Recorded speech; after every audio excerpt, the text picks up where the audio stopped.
So we're just sitting here on the Turkish coast. It's about 4 a.m. and the traffickers have been notified that we're with the migrants, and they are not happy. There's a group of angry men pointing at us right now that are with the migrants. We've been informed that there's a couple traffickers hidden amongst the group to kind of advise them and talk to the boat, and they want to get rid of us quick. So our security are telling us we got to get out of here. But up the road, the gendarme, the Turkish police have been patrolling back and forth. We've had helicopters been going above, and we're scared that if we head back that way, we might be intercepted by the police instead.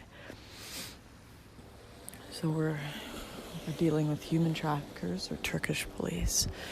And it seems like it's going to be a long night.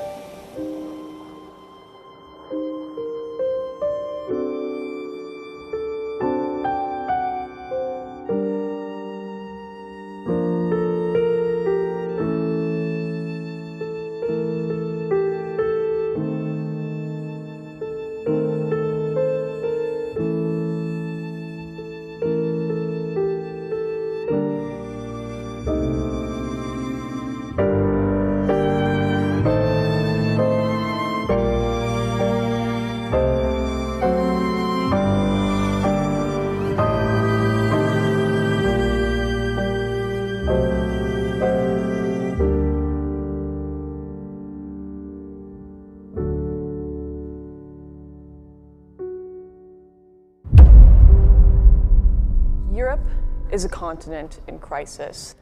In fact, Europe is a continent in the midst of several crises.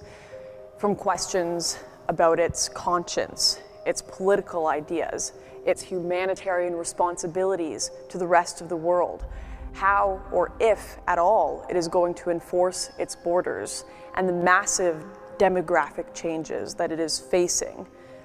These are some of the most dramatic changes Europe has ever faced. But this change has been a long time coming. The Tunisian revolt of 2010 put an end to President Ben Ali's 23 years in power and led to a thorough democratization of the country. The uprising sparked the so-called Arab Spring, which worked its way across North Africa and the Middle East over the next 5 years. Dictators like Gaddafi in Libya or Egypt's Mubarak were violently thrown out of office, and a slew of other uprisings made their way to places like Syria, erupting in bloody civil war. The chaos in places just kilometers away from Europe's borders would soon reach its shores. By 2015, over a quarter of Syria's population had found themselves displaced, with refugees making their way to nearby countries like Lebanon, Turkey, and Jordan. Continuing instability soon made Libya a crossing point for refugees looking to make their way illegally into the European Union. So far, the mainstream conversation has been dominated by talk of refugees drowning in the Mediterranean and questions of what is our humanitarian responsibility to people fleeing war and persecution.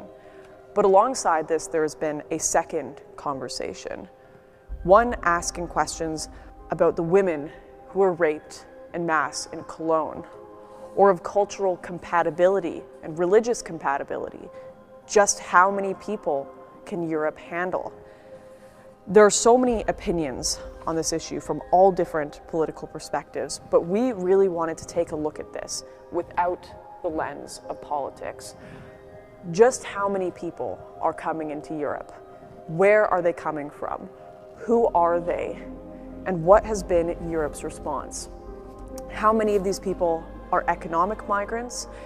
And what actually happens to them once they arrive on the shores?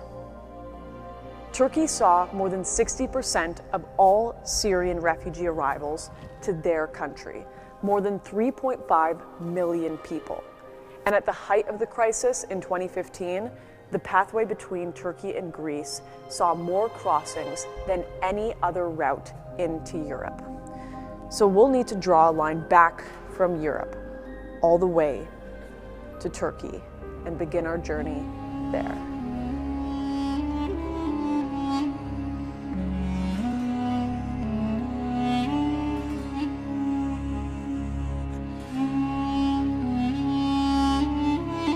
So right now we are in Ayvalık, Turkey, and the reason we're in Turkey is because this is where the migrants coming from all over the Middle East take their first step into Europe, whether it be the islands off the coast of Greece or Bulgaria.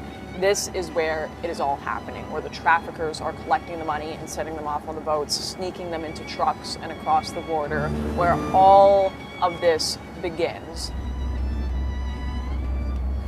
At about 3, 4, 5 a.m., boats leave from these shores in Ayvalık to Lesbos, and we're gonna see if we can track down where they're leaving from, see if we can find the migrants, film the boats, and maybe even film the traffickers themselves. That's our goal here in Turkey, to catch what is going on, who are the people going across, and who is facilitating these illegal crossings.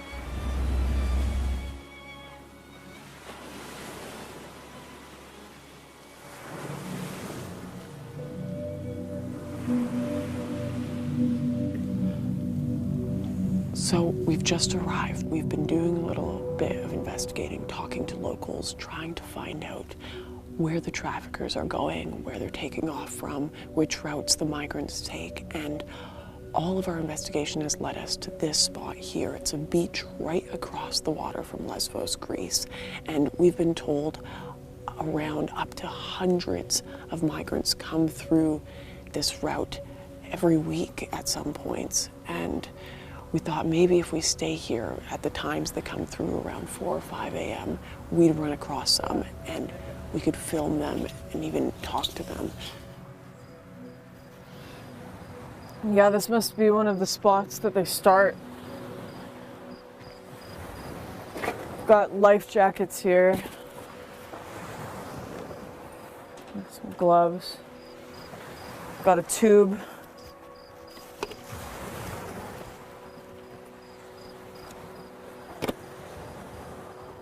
All sorts of equipment on this side of the fence. They must hide back here until late, bring the boat over, get people on, and then send them out. It's crazy. See if there's anything else. I'm a little nervous going in there. You want to come with?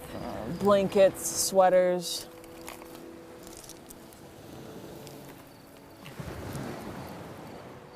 Yeah, here's someone's sweater. Cigarettes, everything. Backpacks.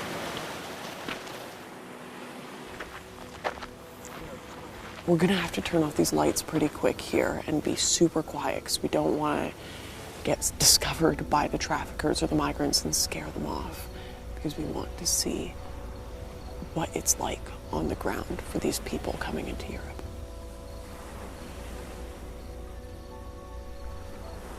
So it's coming on 6 a.m. here. We stayed up all night scouting things out, and I mean, the beach is littered with evidence of these migrants, but we didn't come across any people, and that's what we're looking for. So we're probably gonna wrap things up before it gets light out, and we all need some sleep because tomorrow night it's gonna be another all-nighter looking for these traffickers and migrants.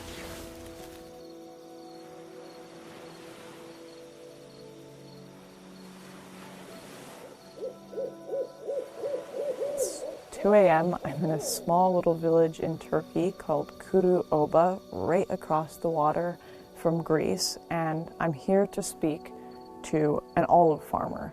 Apparently his land has become a direct passage for the influx of people to Europe, and I want to find out more, ask him some questions about what is going on here in this tiny little Turkish coastal town. It's very nice to meet you. Thank you so much for having me here. Hoş geldin. Teşekkür ederim. İsmim Mevlüt Soner. My great-grandfather farmed here, along with 4 generations after him. We grew crops.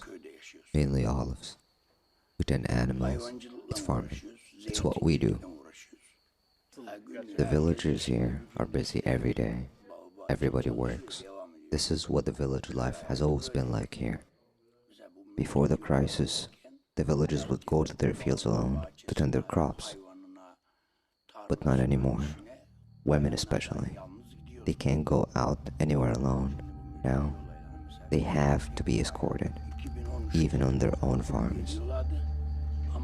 It all started in 2013. Started slowly, with a few migrants passing here and there, but now, thousands pass every day. This village is on the coast, where they launch the boats at the dead of the night, so it's where they wait. Then the crime started, and it got worse and worse. The traffickers started killing people they had arguments with, including the migrants. No one in the village could go to their own fields to pick olives. The traffickers had taken over the land, and it got worse. They turned up at my farm, pulled a gun on me, and told me they wanted the deed. They were acting like the mafia. These people are dangerous. If you are filming here, you need to be careful. The traffickers disguise themselves as migrants. We are all frightened here now. I'm 55 years old, and now I have to carry a gun just to tend my field and animals. There are 20 more villages just like ours along this stretch of the coast. I would say 1 million people have passed through just on this coastline. So I've just finished speaking with the local olive farmer here on the coast of Turkey, and honestly, I'm completely shocked by what he had to say. I don't think we consider often that there is a Turkish perspective to this migrant crisis, and it's not quite what people think it is. They also feel that their homeland is being affected by this, and not in a good way. And they're also confused by this open border policy going on in Europe and their own country. That's something that I've never heard of.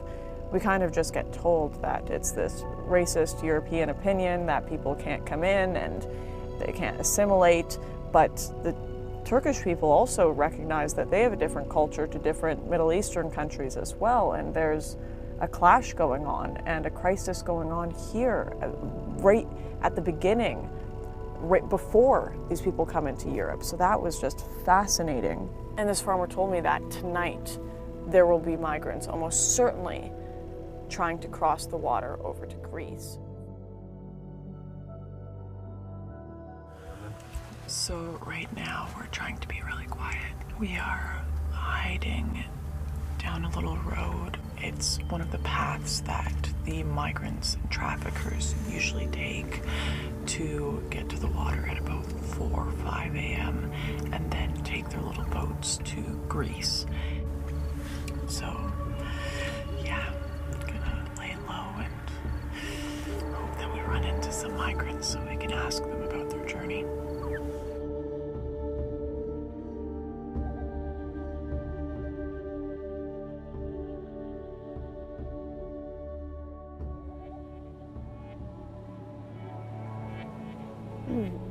So it's night number 3 of pulling an all-nighter searching for these migrants, and I'm actually a lot more hopeful that we're going to run into some people tonight because we've changed locations and we're in a far more high-traffic area. But after getting that information from locals, we also found out that these aren't just traffickers. Like, these people are armed. Like, they've come up to people's doors with AK-47s. So as much as I'm excited to potentially run into these people, I don't know what's going to happen if we actually find them.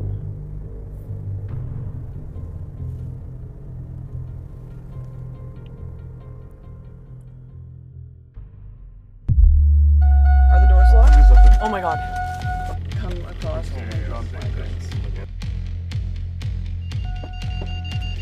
Holy shit. They're refugees? Open the door. Let's follow them down. Open the door.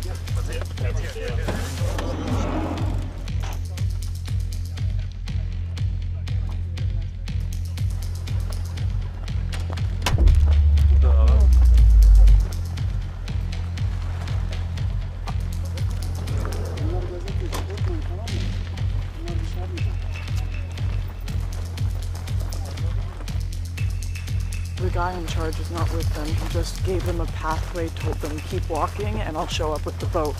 And they're unsure if he'll be there or not. How much you pay? $1,000. Oh, 1,000. They pay $1,000 for each person. Each person. And then they'll take you to Lesbos? Yeah, Lesbos. Yeah. And why do you want to go to Lesbos? because in Afghanistan every time war, we cannot go to school, don't have economy, don't have family. You don't have anyone in Afghanistan. Why not stay in Turkey? Because we don't have anything, Kimli. No ID, nothing here.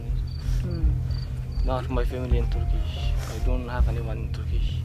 Oh, is your family in Europe? Yeah. What have you heard about Sweden? It's best country. Best country. I like. I want to go. So right now I'm standing on a beach with a bunch of migrants or refugees, and they're all trying to cross to Moria, but there have been gendarmes all across the roads arresting people, stopping them from going over, so we're not even sure if their boat is going to show up. They've come down here to the shores and they have no idea where the boat is. They've all paid thousands of euros to make this journey, and it's uncertain whether there will even be a ship arriving at this point. And in fact, they've mistaken us for their guides. We're just waiting here. We're not sure how long we should save because there's a gendarme boat going back and forth here, and we don't want to get arrested with everyone if that happens because all our footage will be taken away. So we're gonna lay low, be quiet, and see if a boat arrives, but we've got to get out of here soon.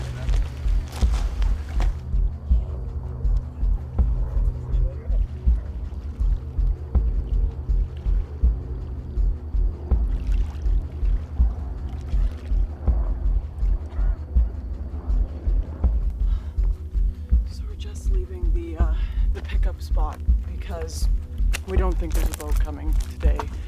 There's a bunch of people waiting down there. They kind of split up. They were all confused as to whether the traffickers were coming or not, and there were a lot of gendarme Turkish police around tonight, and we think the traffickers may have even had a scout out that saw our car and thought our car may have been one of the police, so the boat decided not to show up. It could still be showing up right now. We're uncertain, but we decided to get out of there before the lights came up because we're either stuck between police and a bunch of angry migrants that didn't get a boat. So we're going to try to get out of here, get safe in the car, drive away, and then assess the situation and see what happened.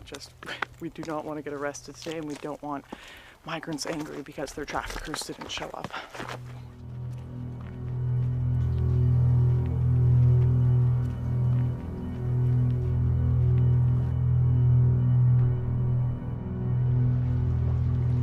After talking to the group, some of whom were refugees, some of whom were not, I was surprised to find out that many of them had not been actively looking for passage to Greece, and that many of the mostly Afghan migrants had in fact been approached beforehand by the smugglers.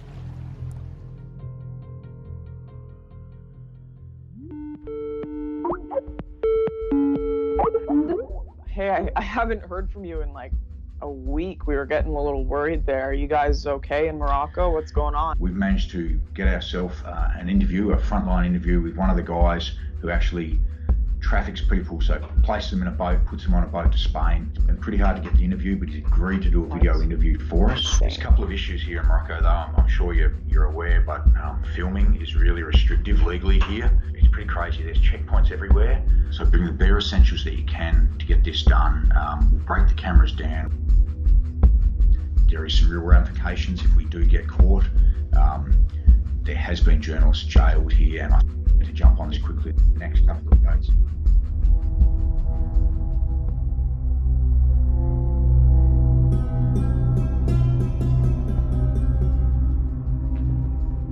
Okay, so we just were in the mountains of Nador, a little town on the coast of Morocco, right across from Spain, where tons of migrants from sub-Saharan Africa are just sitting here waiting for their chance to get on a little dinghy raft to go over to Spain. And it's been hours. We've been waiting all day, and our guy hasn't shown up. He's nowhere to be found. He's sending us really brief messages, yes, no, back and forth. He's super nervous about talking to us, but we're just gonna kind of hold out here and see, because if we can talk to him and really figure out what's going on here, that would be huge. So it's getting dark soon. Probably gonna have to interview him in the dark if he does show up.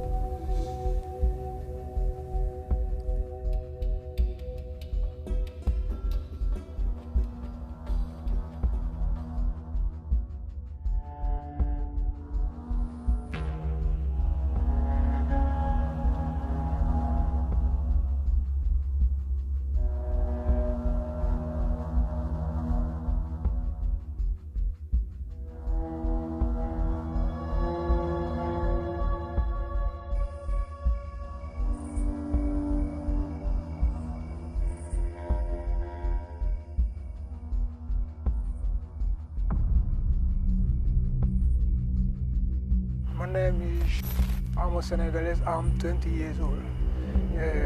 I spent 8 months here. How do people get to Spain?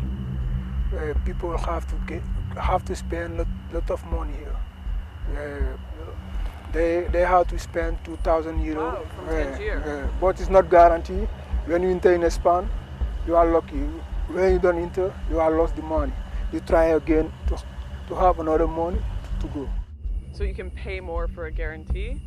Yeah, the guarantee you have one bank. Everybody, 2,500 euro, 2,500. You have when the boat enter, the boss have a lot of money. How many people are sent over to Spain from here a week or a month? One day you can have 500 person. One day you can have 500 person, but the months you can have 2,000. Why don't people legally apply? Why don't people try to go in legally? Because of, in our country it's so difficult to have a visa. It's so difficult to have a visa. When you have money to give the government. Is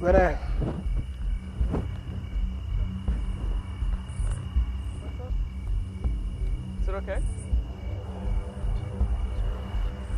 Just that car. Just watch that. Stop there. It's coming in. So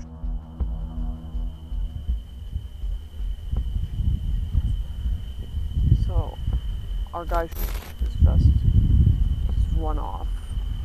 We just had a local farmer pull up, and the car coming out into this field with the light on.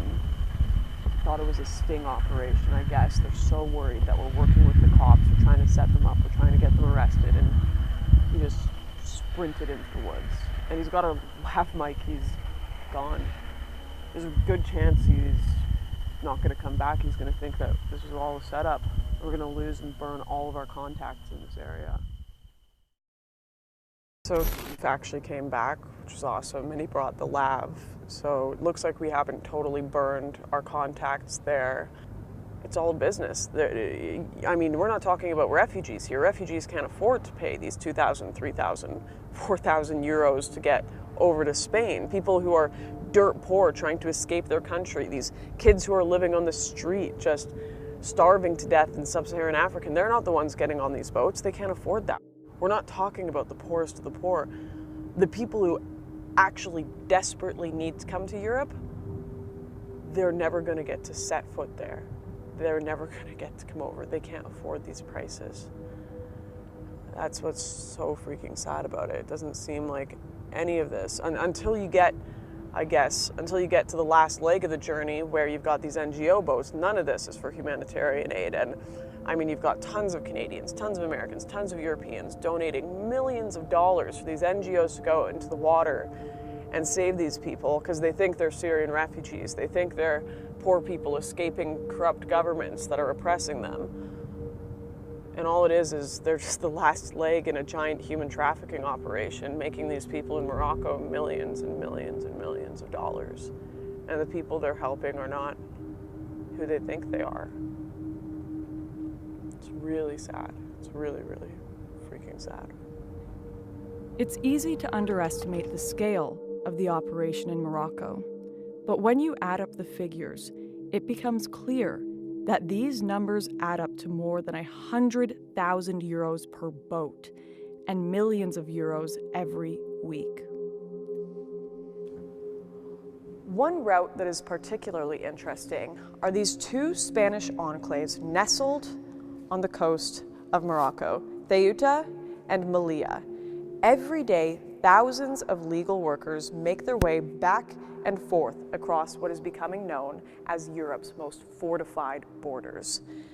It is increasingly becoming one of the largest crossing points in 2018, with thousands making their way to the enclaves and then into the EU Schengen zone.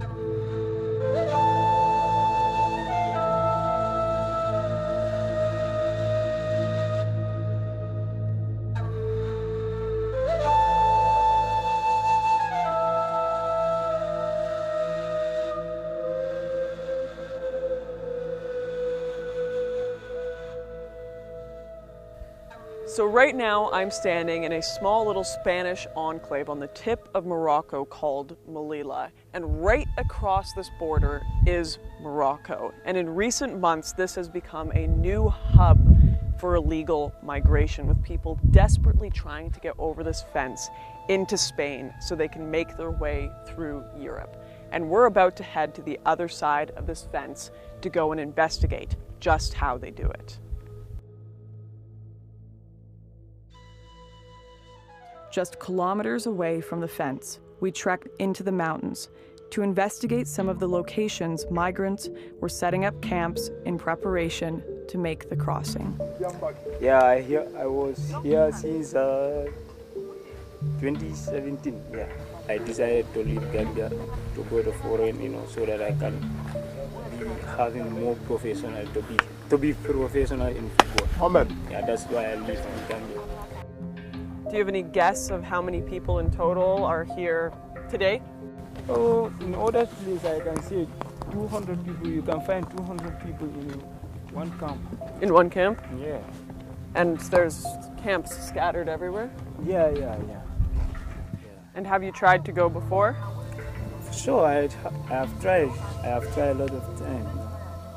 I have tried, but still now. When we cross, they never come back. Yeah.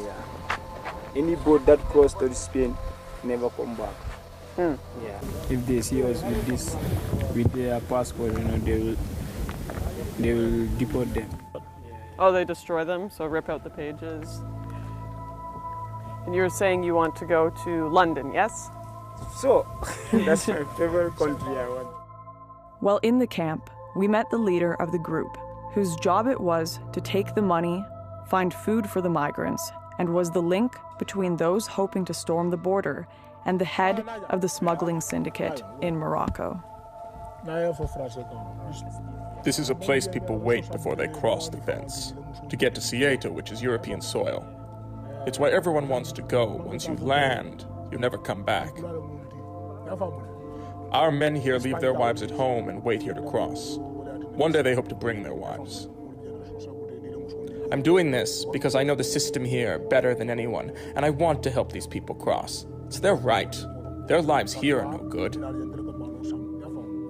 We are all created equal people. Borders should not be in place like this. There are two ways you can come. One is by boat, and the other is on the fence.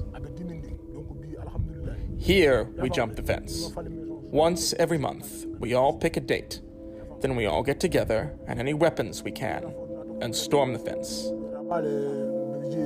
This takes a long time to plan, and not all of us make it. In fact, most don't make it. I hear a lot of people say once they make it, they regret the trip, and Europe doesn't turn out how they want it to. Our next jump is coming up soon. Trouble has broken out at the border of a Spanish enclave in Morocco, where hundreds of African migrants attempted to storm the coastal city of Ceuta in their efforts to reach Europe. The resulting clashes saw police officers attacked with acid.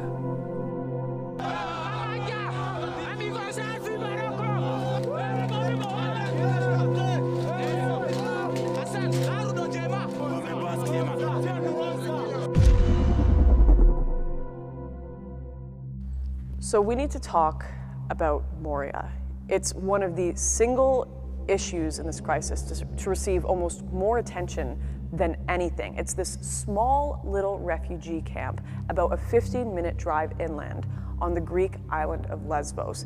And this small camp has processed and received hundreds of thousands of Europe's refugee asylum applications. It's a processing facility that's designed for about 2,500 people, but realistically holds around 10,000 in small tents surrounding the actual facility. And the news reports that are coming out of this place are horrifying. We've heard reports about starvation, murder, theft, the rape of women and children in these tents at night, and even that this facility is being used to filter ISIS into Europe. So there's no doubt that this is a place we are going to need to visit while on our trip.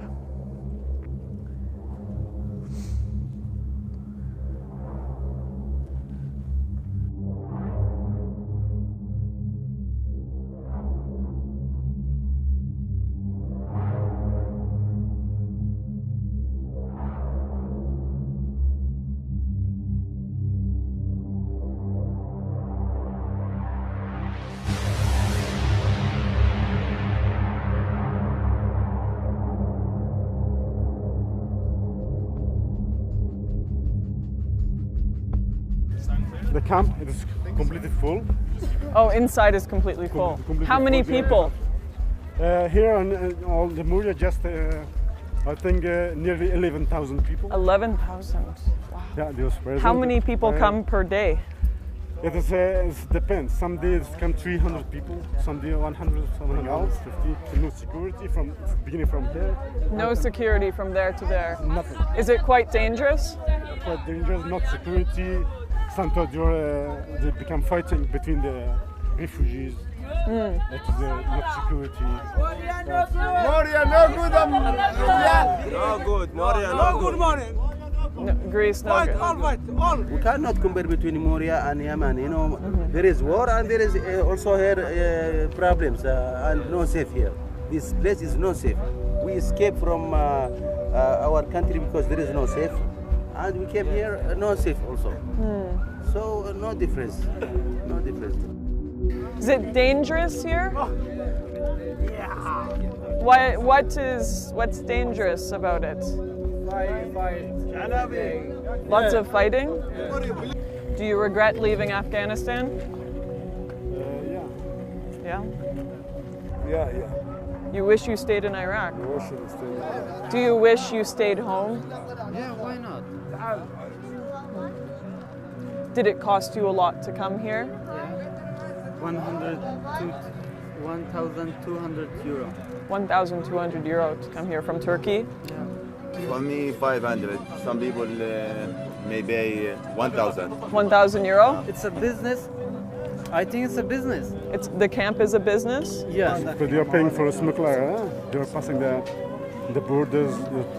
Almost $2,000, $3,000 they're paying for each person. And where do you want to go to? After here? Yeah. Maybe to Belgium or Iceland. Belgium or Iceland? This makes problems, you know. And at the night, maybe some people come kill you while you are sleeping. Has that happened before? Yes, it happened. You know, many people killed and hit it while they are sleeping. Food line. And are there fights? Yeah. Oh my God. Every day. Look, every day the situation. We spoke to a senior doctor working with patients in the camp to understand its problems. I've been here in Mytilene for 4 months. I'm mainly based at the clinic here, but I have been doing some sessions, going over to Moria and working in the camp there a little bit. Moria camp has 9,000, more than 9,000 now. We're having 100 people arrive each day. There was, on the 16th of September, there were 324 arrivals to the island.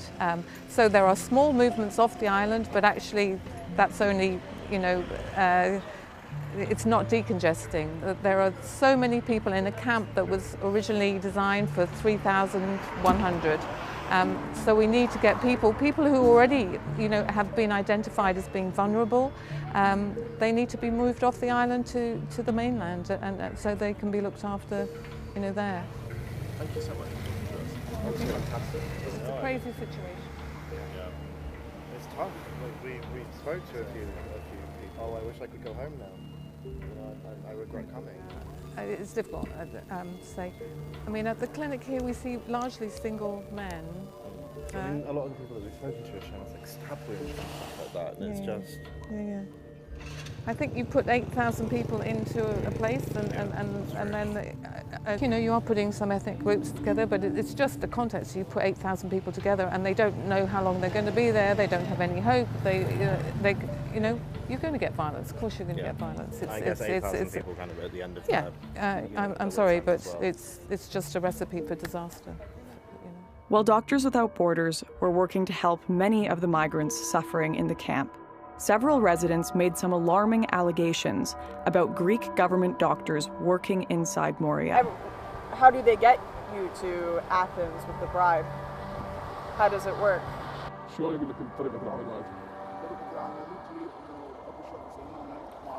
There is someone, a guide, you talk to him, and he told us, if you want to take our advice, I can't take you to the place, okay? He guided him to the doctor and make a paper for them and wait in 2 weeks, 1 month to get these papers of passing. So after that he can pass. So the doctors make them? Yeah, he take a bribery. Also. After reception there is many people told us to come to the doctor. You can sell this advice, you can buy advice, or we can take you to the doctor. He can do something good for you to take official paper, to go pass from him. So is the official paper like a medical form? Yeah, medical form. Yeah. So he'll say you have... You have problem, you have cancer, you have something bad, you have dangerous illness, like a cancer, like something like that. You have a problem in kidney, you have a problem in heart, like that. And then you have to move to Athens. Yeah, we must be moved to Athens. As troubling as a potential bribes for passage scandal is, what we heard next was deeply concerning.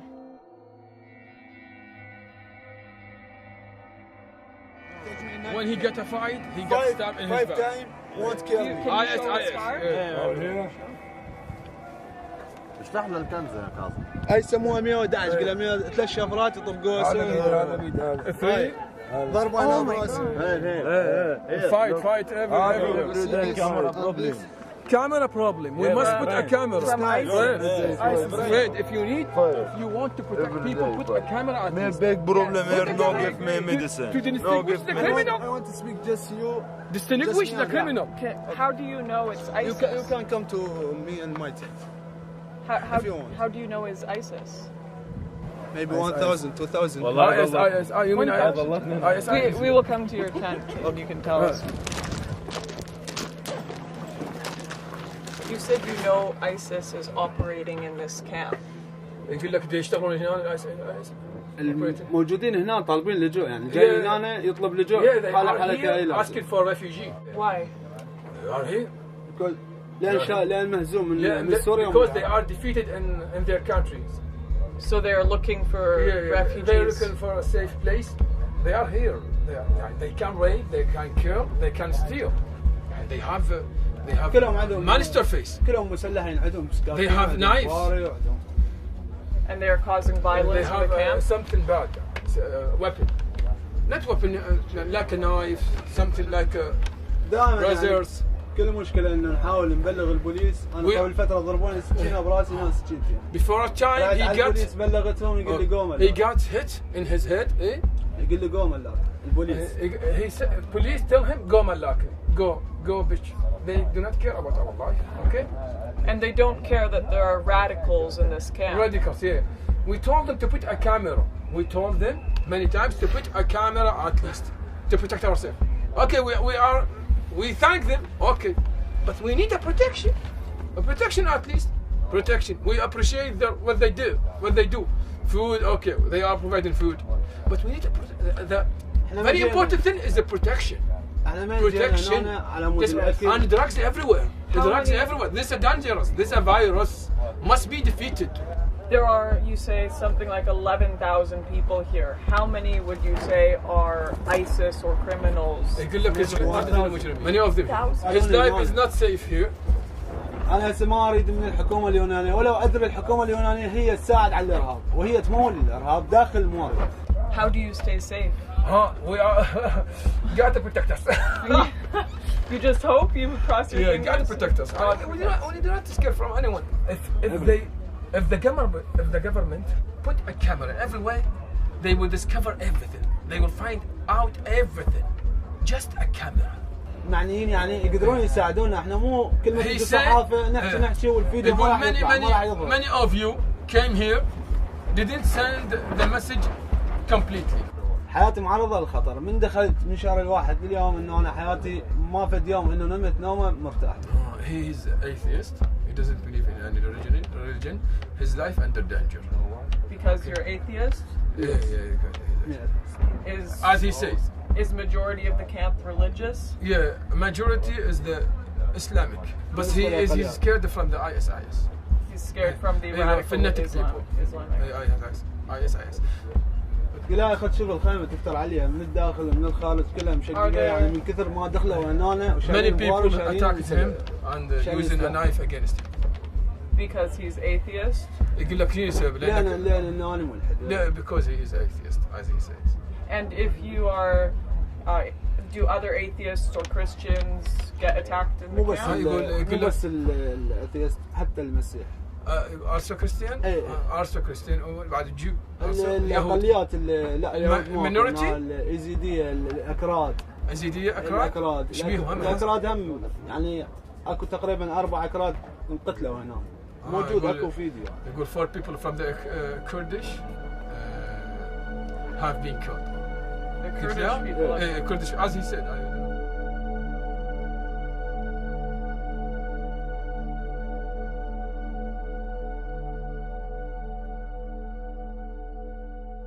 One thing I think that is really important to understand is exactly how these asylum applications work. So in Greece, for example, they have the UNHCR EASO, or European Asylum Support Office, and they are there in the camps doing interviews with these migrants, asking them questions to determine who they are. Are they economic migrants? Are they potential criminals? Or are they actual refugees fleeing war and persecution? Now, one thing we know is that from 2015 to 2016, 80% of all Syrian nationals' asylum applications into Europe were accepted, with 40% of all other countries being accepted into Europe. Only about 3% were rejected during this time frame, with the rest being delayed until next year. We know that in 2017, Germany accepted the most out of any other country in Europe, that being 261,000 asylum applications, not including those who illegally entered. Now, many of these people came through Lesvos, so we want to know just how many of these people are still coming in, who are they, and in 2018, is this process still working the way it was initially supposed to? Ariel Ricker welcomes an asylum seeker to a legal consultation. The Hawaiian-born lawyer abandoned her practice a year ago to set up Advocates Abroad, a group that offers legal aid to those seeking international protection. Ricker herself took on Lesvos, ground zero in this great experiment, out of concern for American human rights standards. America's a land of migrants, and there's an anger, I think, about how this election turned out. We sent a producer to meet Ariel in Scala, a tiny fishing village in the north of the island that was home to several NGOs and hundreds of aid workers and volunteers. In the Goji Cafe, a hub for volunteers, he recorded this meeting. I tell them that this is acting. All of this is acting. It's all acting as though this is theater. So for them to get through, they must act their part in the theater. And that is the refugee and trauma, because these Yazo officers are so fucking stupid that all they know is what is written on a paper. Yazo says this is refugee and trauma. They have these characteristics. So we coach people how to have these characteristics. So like the first role-playing activity we do is like us being them, and they're the officer. And then we flip around after they've had some practice to see how should I walk into the office, how should I introduce myself, how should I give them a folder, and then how do I sit down, and then when do I stand up, when do I show them how to pray. Why would you need to show them how to pray?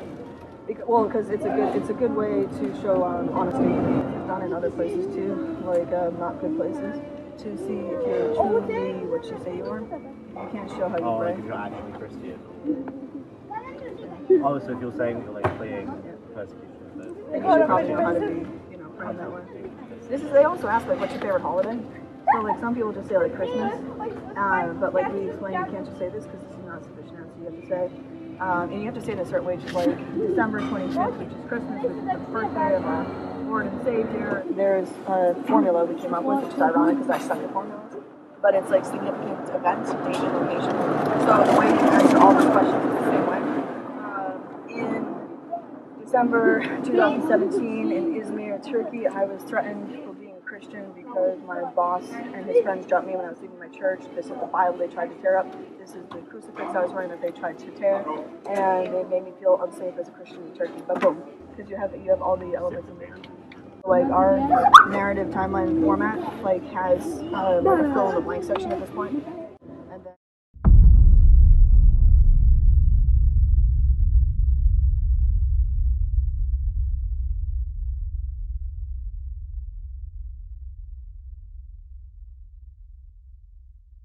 Now, a video has been released allegedly showing the executive director of a major NGO which provides help to migrants discussing how she teaches refugees to lie to border guards.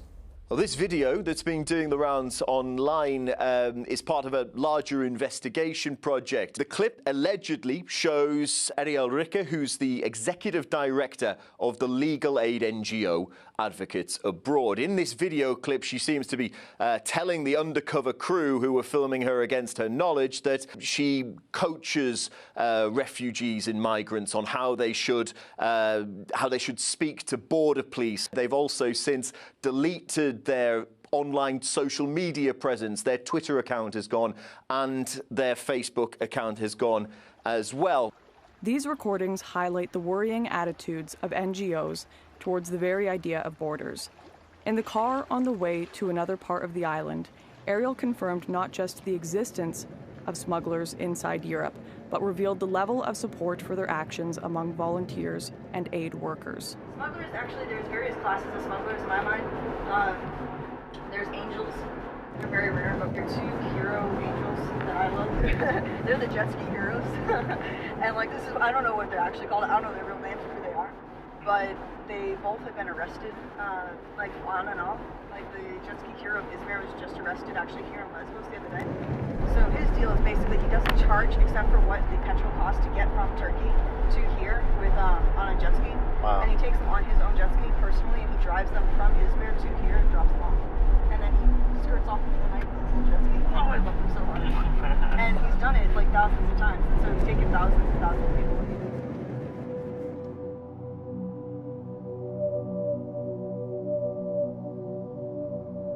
George, you there? Hey, yeah, interesting rumour. Apparently there's going to be a passenger ship docking in Lesbos this morning with the leader of ERCI on it, this Panos Moraitis guy. Yeah, he's the one that's in hiding from police for the last little bit. Apparently he's going to be on this boat. So I think if we can find a way on the boat, we can get an interview with him. But he's been in the news because of these allegations of people trafficking. And, from what I'm hearing, he's been making a fuck ton of money when his organisation is supposed to be rescuing refugees in the sea around Lesbos? Yeah, if I'd be shocked. You know, we know there's a big business going on the other side now, but if it extends all the way to Europe, that's It's exactly what we've been talking about, these European NGOs making big bucks off this crisis. So yeah, let's do it.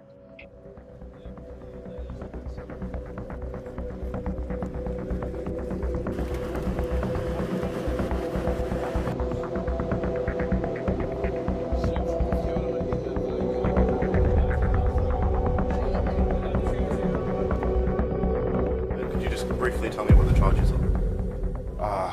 Quite grave, actually. Espionage, getting access to state secrets, facilitating smuggling and human trafficking, money laundering, forgery, and breach of the telecommunications code. And how many people have you helped in the prison? At sea, more than 55,000 people. So, a lot of the media is saying that you are a human trafficker. I just wanted a very direct response to... We have never facilitated human trafficking. We have never assisted any smuggler. We're quite against it. We're here to save lives and nothing more.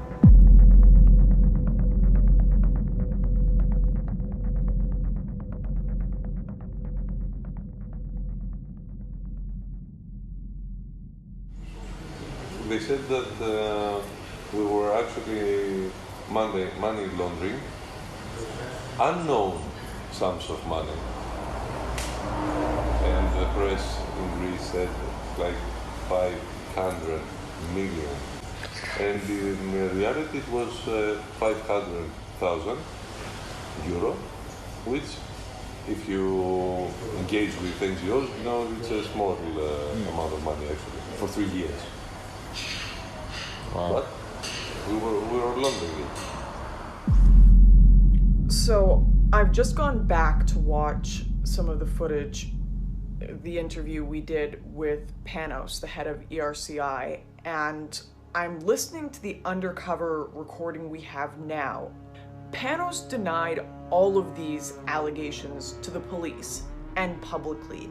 He said they were partaking in no money laundering at all, and I'm pretty sure I just heard his lawyers say to us on tape they laundered $500,000. I'm just also really alarmed here that his lawyer is telling us that laundering $500,000 is nothing compared to what other NGOs do. I don't even believe what I'm listening to right now. I don't know. Is this a one-off thing?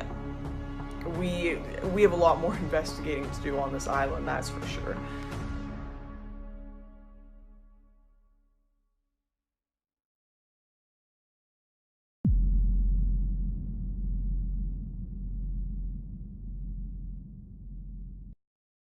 Given the huge numbers of people entering Europe and the authorities' apparent inability to handle the scope of this crisis, it is no wonder that we are seeing an increase in migration-related crime, with a wave of major terror attacks across Europe following the influx of millions of newcomers in 2015 and 2016 to an increase in rape, knife crime, and murder. Trust in the European Union's ability to handle this crisis is at an all-time low. At the European Parliament in Brussels, a small but growing number of MEPs are working to highlight not just the cultural cost, but also the economic cost of the crisis at Europe's borders. So what is migration costing Europe right now? Our research is going to show it's somewhere in the region to 150 billion euros to 200 billion euros a year for all the 27 European countries and the European Union funding together. This is not sustainable. Merkel let in 2 million people. That has had a profound effect on the societies, and especially, particularly the Nordic regions as well, in Denmark, Sweden, Norway, that's not actually in the EU but is part of the Schengen area as well. That's had a profound effect. Emmanuel Macron qui veut poursuivre dans ce modèle de l'immigration que nous subissons, une immigration qui vient principalement du Maghreb, d'Afrique subsaharienne. Et évidemment, cette immigration, elle a des conséquences dramatiques, des conséquences économiques et sociales très lourdes. La France, elle compte 6 millions de chômeurs, de personnes qui cherchent un emploi, plus de 9 millions de personnes qui vivent en dessous du seuil de pauvreté. Donc évidemment, ce sont l'une des conséquences de l'immigration. The Migration Advisory Committee said that large-scale migration hasn't brought the huge economic benefits that the left have argued. Actually, in some cases, and particularly now is provable, if you're poor across Europe, you've actually suffered. Your wages have declined.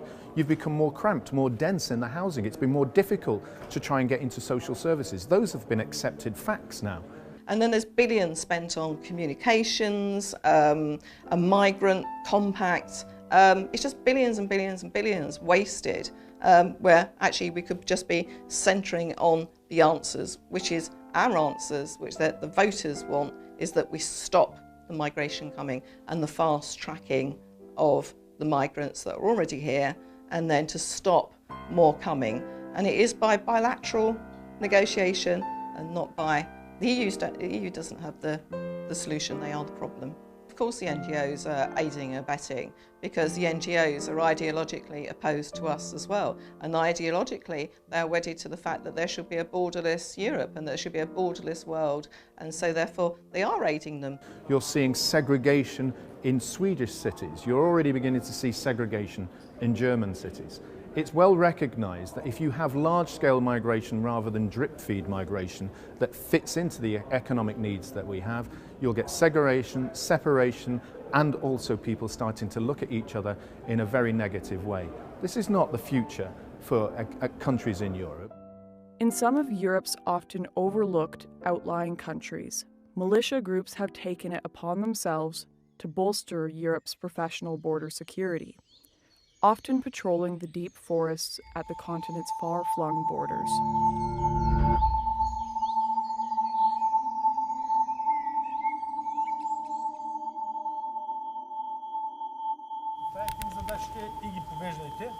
Преводача 4-9. И аз съм там 9 и вие сте 9.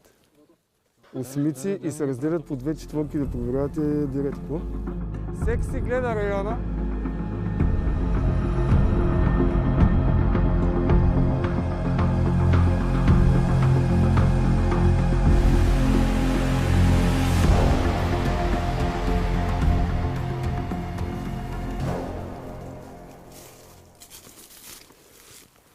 Просто на такова разстояние, не е малко, много постоянно се виждаме. Винаги трябва да има визуален контакт. Разбираш, постоянно трябва да се виждаме, така вървите, ако аз тръгна нататък, ще тръгнете, аз ако аз тръгна.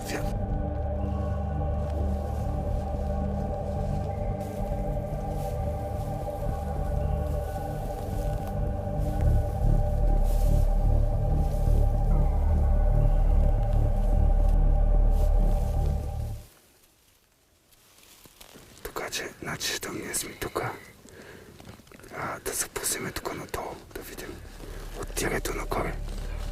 Тук е избил от горите на пътя, а тук е запринала скоро тук. Това е асфалта.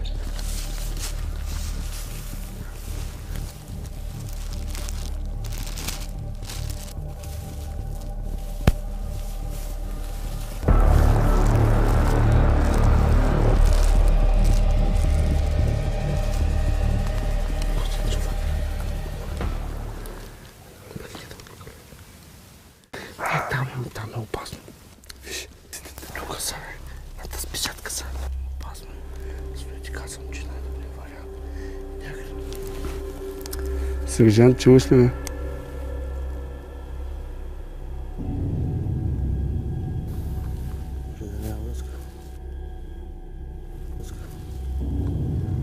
То няма с никой с текста.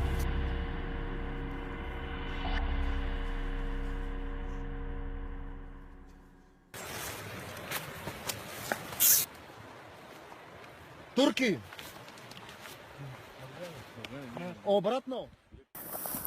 These militias are well organized and intimidating.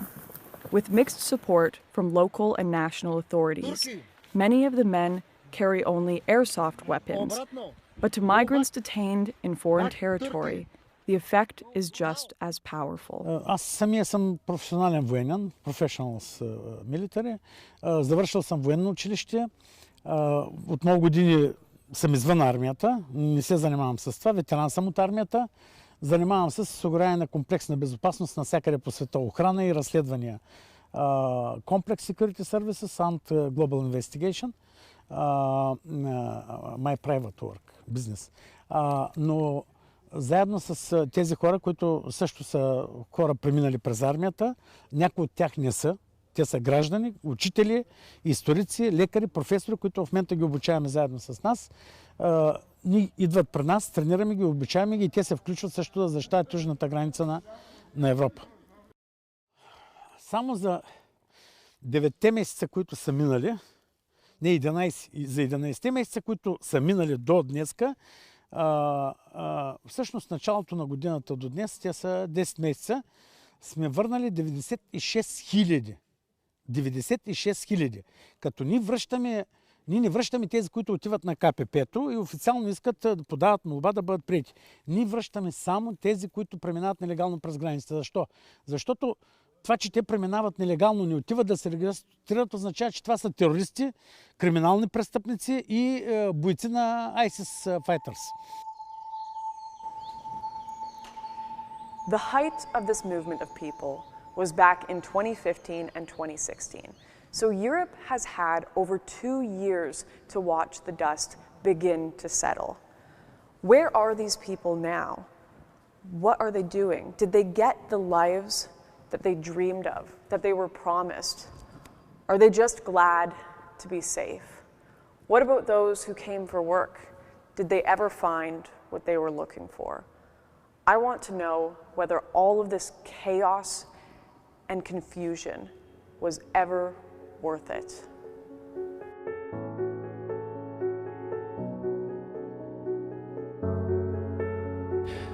So we're just here in Paris, where tens of thousands of people are arriving from across the Mediterranean. Many people think they are coming to a paradise when they arrive in a big European city like Paris. But in the other camps we found across Europe, a common sentiment is that it was not the paradise they were expecting, and in many cases their life was better back home. And we want to interview and talk to some of these migrants and see how they feel living here in Paris now, especially where they're staying underneath bridges, where they're sleeping in tents on the streets, where they don't have a job, they aren't really integrating into society. We want to try to understand what life is like for a migrant here in Paris in 2018.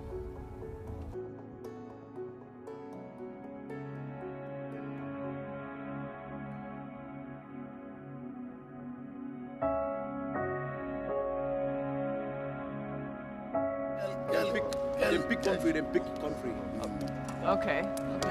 Là, ça fait 6 mois comme ça que je suis arrivé à l'Italie. Je suis en France ici. Je n'ai pas de travail, je n'ai rien. Et voilà. Malgré on parle de français, mais on est arrivé à la France, on n'a pas, jusqu'à présent, on n'a pas trouvé réfugié, on n'a pas trouvé autre. Au Mali, tu vois, non, le Mali me manque.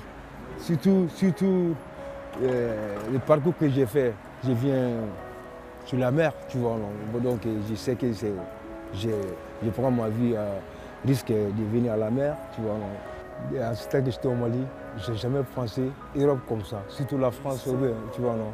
Donc j'ai pensé que c'était un grado, quand on vient, on va trouver des maisons, on va trouver des boulots pour travailler, pour envoyer quelque chose à la famille qui n'ont rien, qui ne mangent pas à leur faim. Je pensais que c'était dur, mais je ne pensais pas que c'était plus dur que ça. C'est une erreur, c'est une erreur. C'est une grande erreur, c'est une grande erreur. Tous les Africains qui viennent, surtout avec la mer là comme ça, tu prends tes vies à risque, tu vas se dire là-dedans, d'aider encore et voilà.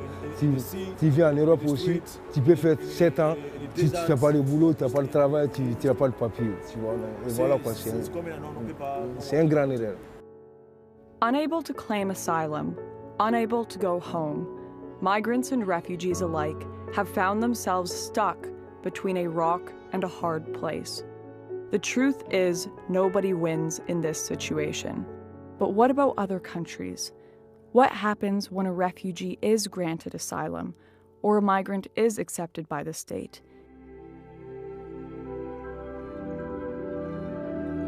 Direct provision began in 2000 as a means of providing basic accommodation to asylum seekers while their applications were being processed. It's, I suppose, in the news a lot more because there is a huge increase in the amount of asylum seekers that are coming to Ireland.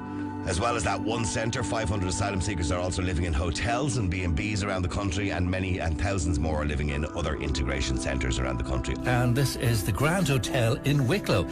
And what do people in some of the towns involved really think? I think it's a disgrace. I really do. No hotel in the town. They need a home too, but we have to look after our own first. I'm afraid. I am. I'm afraid. I'm on my own with 2 kids down here, and then having people that I don't know. Adrian Shanaher is the hotel owner and made the decision to close the hotel and reopen it as a direct provision centre. Quite simply, it was a decision taken for commercial reasons, where we took a view that we could stop those losses or indeed try and turn a profit. In Ireland, small towns have found themselves at the centre of a heated debate about migration and what European nations owe to those seeking a better life.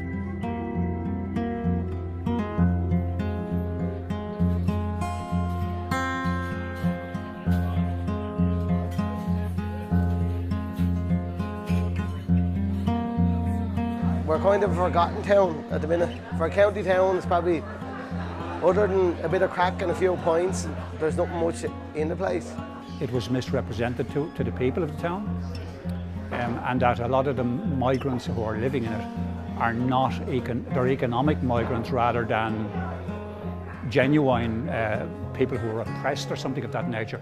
I don't know whether that's really true or not, but that is a commonly held belief.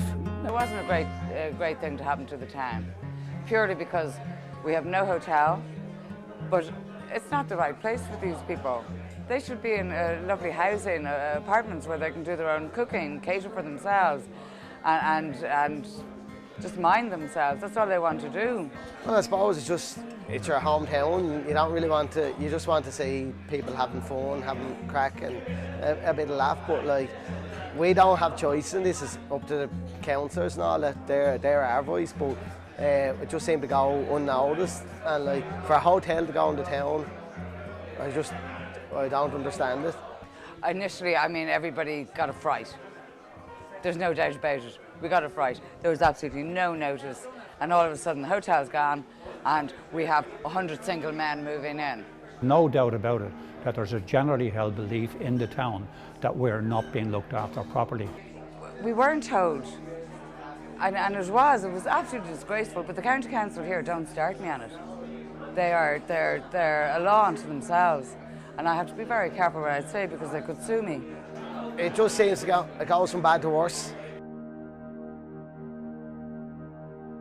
The amount of people that are becoming homeless at the moment is unbelievable. It's heartbreaking to see people coming to you who are lovely people, and they've nowhere to live and they don't know what to do, and you can't say, listen, I can get you a house. The rental market has gone sky high. The rents are sky high around Wicklow, so it's not reachable for people. I think there's 4,000 people on the housing list in Wicklow. Obviously, there's been a provision centre that's opened up in Wicklow, and a few of the people that we've spoken to have kind of expressed concerns over funding. No, not answering that. No, not answering that. Not answering that. Okay, is that just because... No, I'm not answering that. No, I'm not answering it. Can we just stop that for a minute?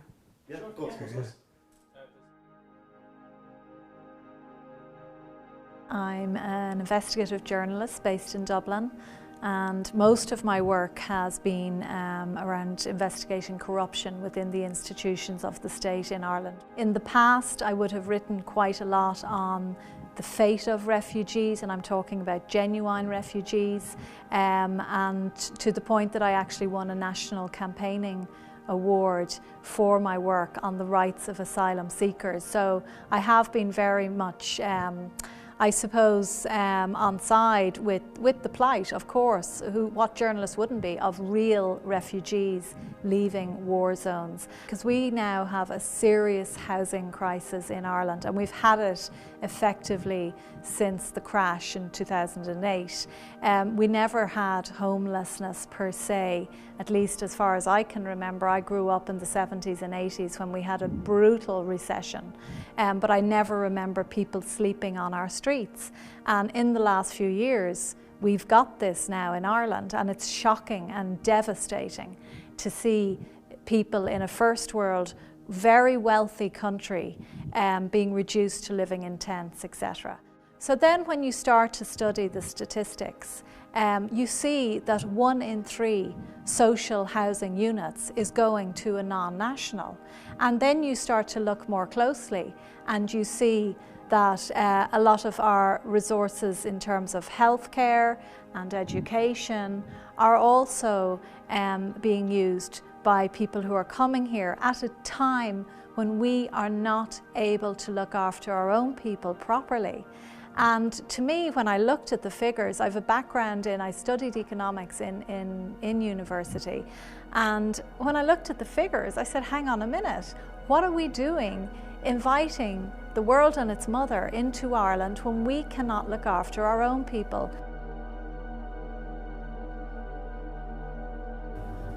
My name is Mankasa Nachuma. I came from Zimbabwe to Ireland to seek asylum.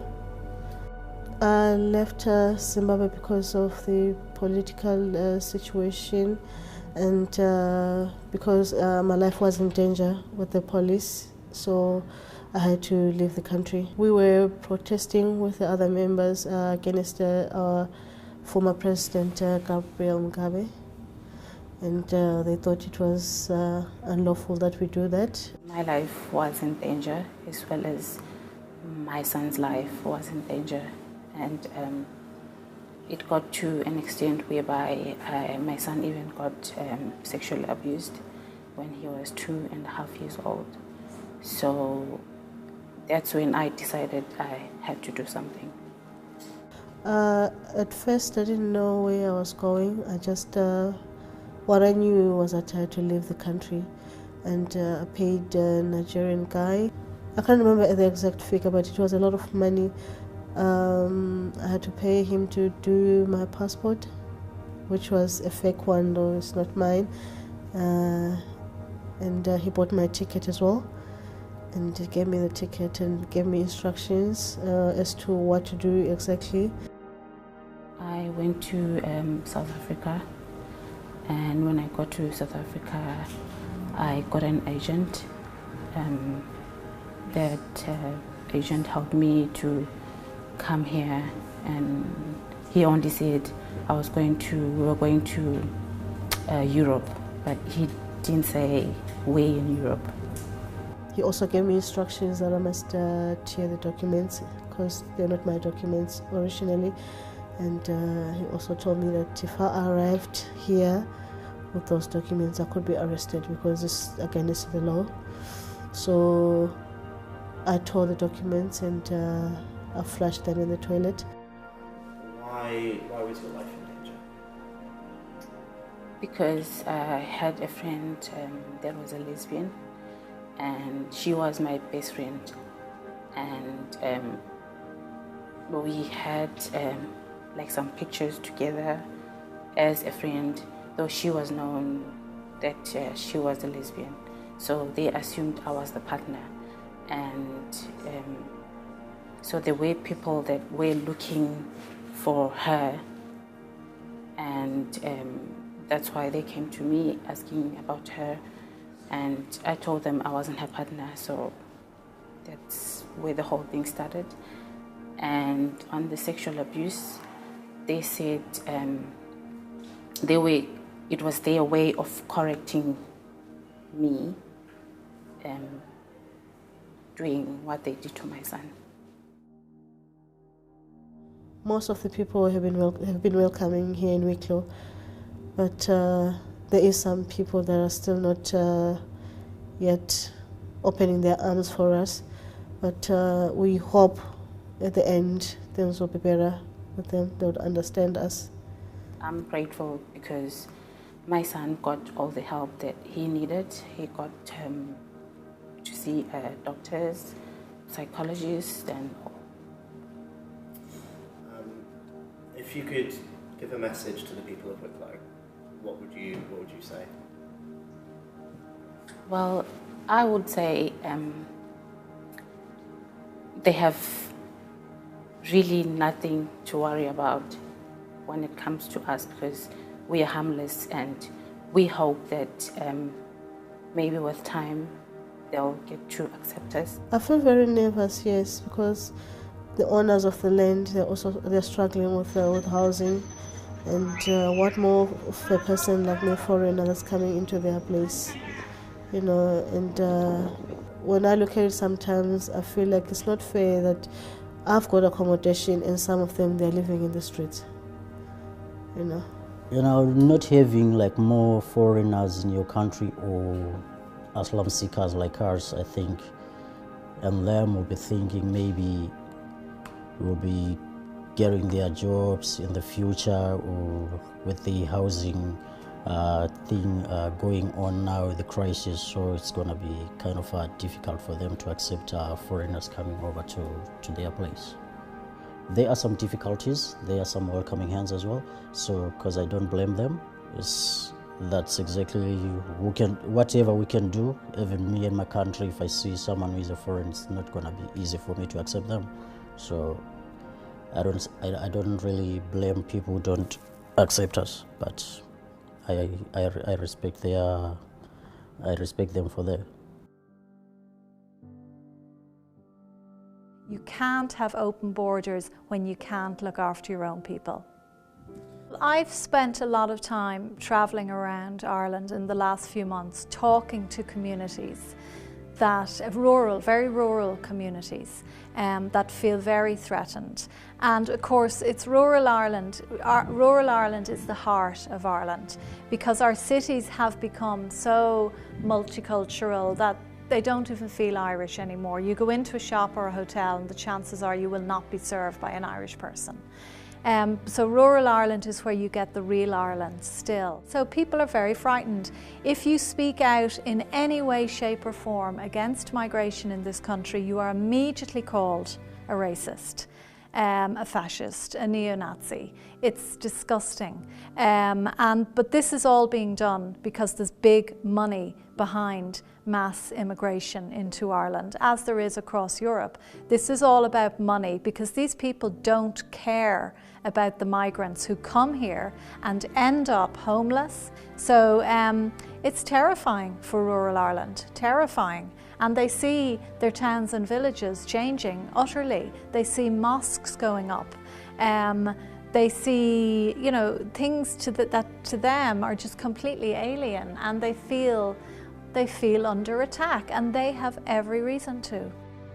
We have one tiny little island, okay, to call home. That's all we have. We never went and colonized anywhere. We just have that. We have 60 million in America who claim Irish heritage. And even though many of them, or their parents or grandparents, were forced to leave because we have always had a history of emigration, they would someday like to come back here, and their children and their grandchildren and their great-grandchildren, and they have a right to come back and claim their Irish heritage. We have many millions more living in the UK, Australia and New Zealand and across the world, and they too have a right to call this island home. So I'm sorry, no disrespect, but Ireland primarily should be for the Irish people, due to the nature of our very unique culture, the fact that we were colonised for nearly a millennium by the British. We fought hard for our independence. Now we have it, 100 years, and what are we doing it? Giving it away again. Makes no sense.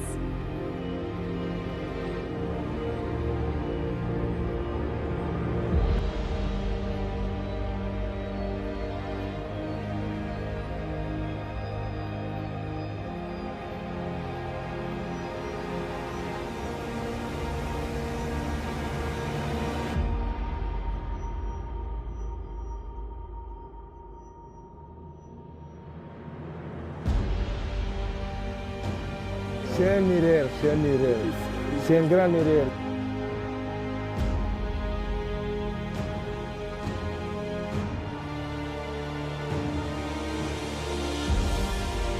Do you regret leaving Afghanistan? Yeah. We weren't told. It was absolutely disgraceful. One day you can have 500 persons. Best country. Best country. I like. I want to go. When we cross, they never come back. I don't understand it. It's a business. I think it's a business. It's heartbreaking. C'est une erreur, c'est une erreur. C'est une grande erreur.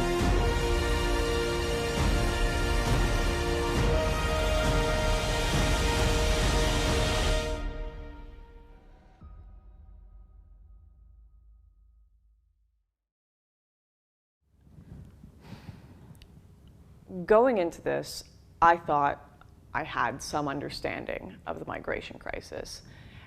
Coming from a political background, from a journalism background, having read the material, looked at the studies, spent a lot of time talking about it, I really thought I had a better understanding of this issue than most people. And I think there is a cultural pressure for people in general to pretend they understand these giant crises we're dealing with and to offer solutions to them even when we don't have them.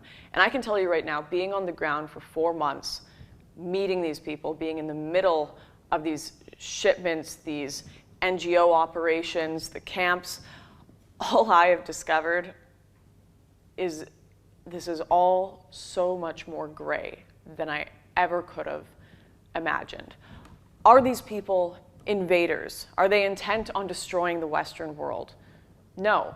A lot of them are like you and me, just born in very unfortunate countries with unfortunate situations that they have hopes and dreams of leaving. Are they refugees?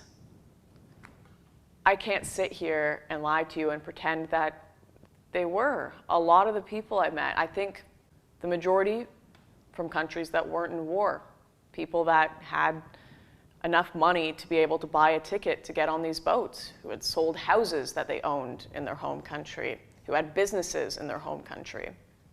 But they certainly weren't coming for the sole purpose of just invading the West, pillaging its resources, or because they wanted to escape some sort of terror. And these are the narratives that are sold to us by the media, that they're either escaping terror or coming to pillage Europe.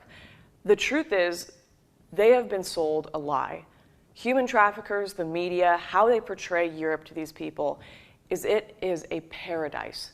These migrants truly believe they are coming to paradise. You know, you have all these people who are constantly chanting open borders, who want to help, who genuinely in their hearts believe they are doing good, and they show up at train stations holding signs that say refugees welcome.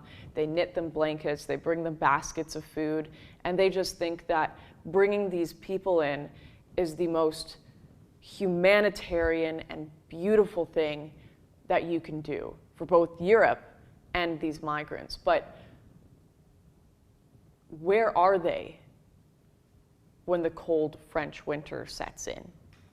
Where are they when these people are sleeping under bridges and living on the streets? And eventually, when we figure it all out, you're going to have a very broken and poor Europe and a lot of hungry, homeless, lost and displaced people who were sold a lie. And a lot of very wealthy, evil men. And this is the story that I didn't expect to find going on the ground, but it's what we got. The story of a borderless Europe is one where nobody wins.